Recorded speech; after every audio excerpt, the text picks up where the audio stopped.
Polygamy, Part 39. The marriage ceremony ground erupted into chaos after Alice's shocking revelation. Voices overlapped. Elders argued in hushed tones. Some clutched their staffs in disbelief, others shook their heads slowly as though trying to wake from a bad dream. Tradition itself seemed to tremble. Felicia gasped for breath, holding her chest as if the air had suddenly left her lungs. Zita collapsed to her knees, tears streaming down her face, her mind unable to grasp what was unfolding before her eyes. Alice, however, stood tall, unmoved, fearless. She walked closer to the prince, her eyes locked onto his. "Your Royal Highness," she said firmly, her voice cutting through the noise. "My daughter, Nita, is pregnant, and you are responsible."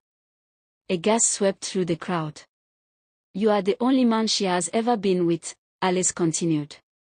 "You took her pride as a woman. You placed her on a motherly path. And now, your heir grows in her womb." She paused, then added calmly. "Think, my prince. Think well." She stepped closer, lowering her voice so only he could hear. "I do not want to say too much and ridicule the crown. But what happened was shameless."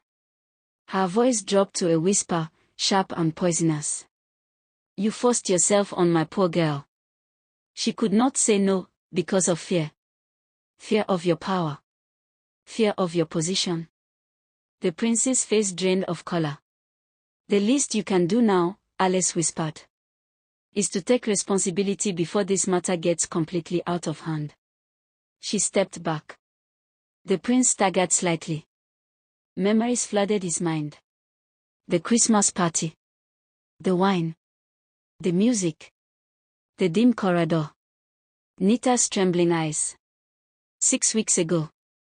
His heart pounded. "I remember being with her," he thought. "But, did I force her?" He held his head. "What have I done?" he muttered to himself.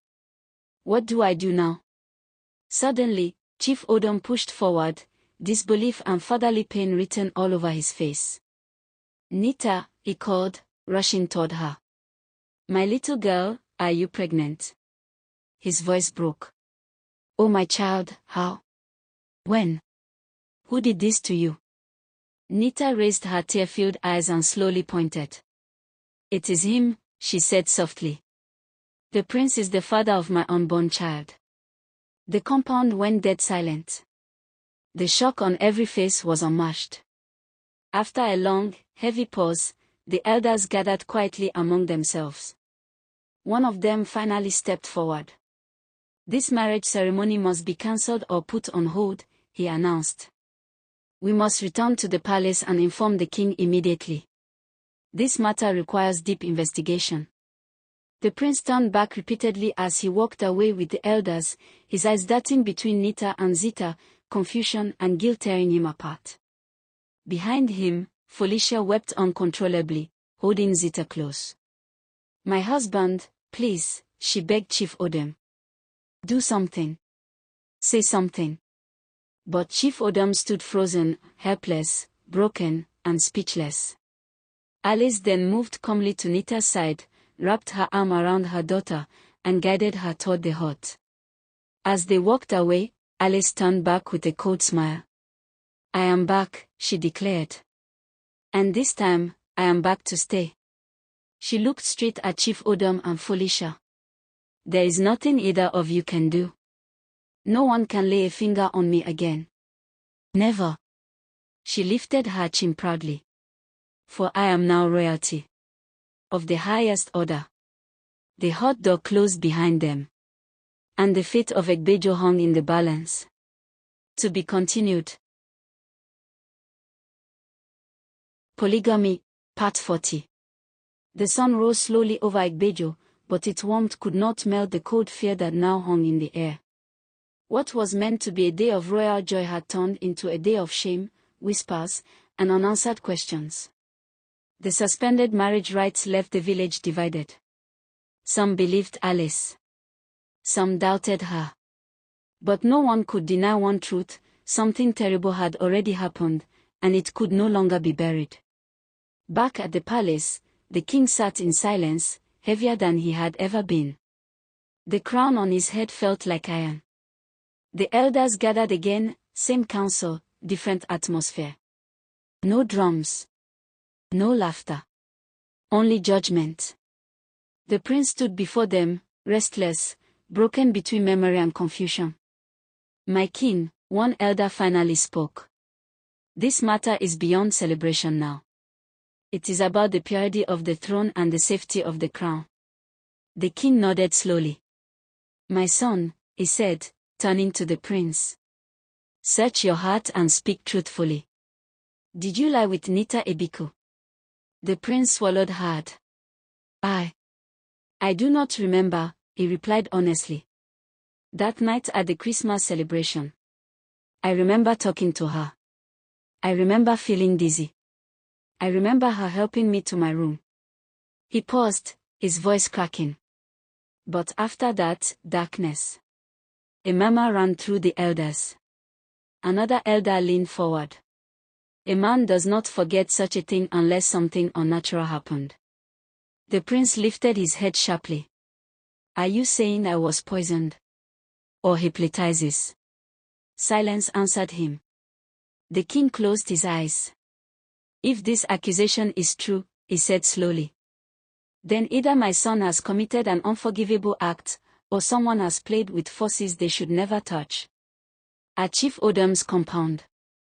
Meanwhile, at Chief Odam's compound, nothing felt like home anymore. Felicia had locked herself inside her room, crying until her eyes were swollen. Her joy had turned to ashes. Zita sat quietly at the corner of the hut, her royal clothes folded beside her like a lie she no longer trusted. Each time she remembered Alice's voice shouting abomination, her heart trembled. She whispered to herself, "If this is true, then what am I becoming queen of?" Outside, villagers gathered in low tones. "Did you hear? They say the prince slept with Nita." "No, they say Alice is lying." "But why would she dare say such a thing?" Zita could hear everything. And each word cut deeper. Inside Nita's hut. Nita lay on her mat, curled like a wounded child. Her hands rested on her stomach, trembling. Alice sat beside her, calm, too calm. "You did well," Alice whispered. "Now they must listen." Nita turned sharply. "Mommy, what if this destroys everything?" Alice's eyes hardened. "Everything was already destroyed the day they rejected you because of me." She stood up. "They made you cry in public. They made you kneel for mercy you did not need." She leaned closer. "Now they will kneel." Nita's voice shook. "But what if the prince denies everything?"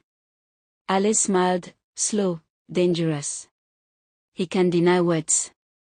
He cannot deny blood." That same evening, the king sent out messengers again, not with gifts this time, but with authority.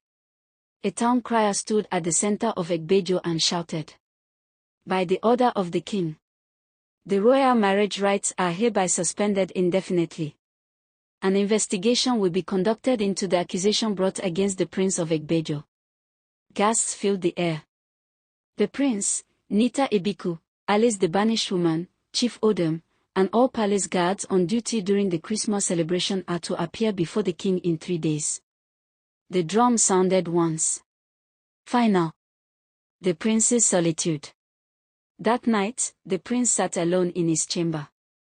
He stared at his bed. At the sheets. At the memories that refused to return. "If I truly harmed her," he whispered, "then I am not fit to rule." But another thought haunted him even more. What if I was used? He clenched his fist. Either way, the truth must come out. Elsewhere, a warning. Far from the palace lights, Alice stood outside Nita's hut, staring into the dark sky. "The gods never sleep," she murmured.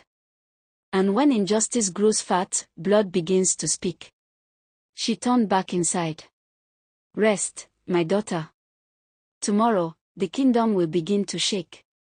To be continued.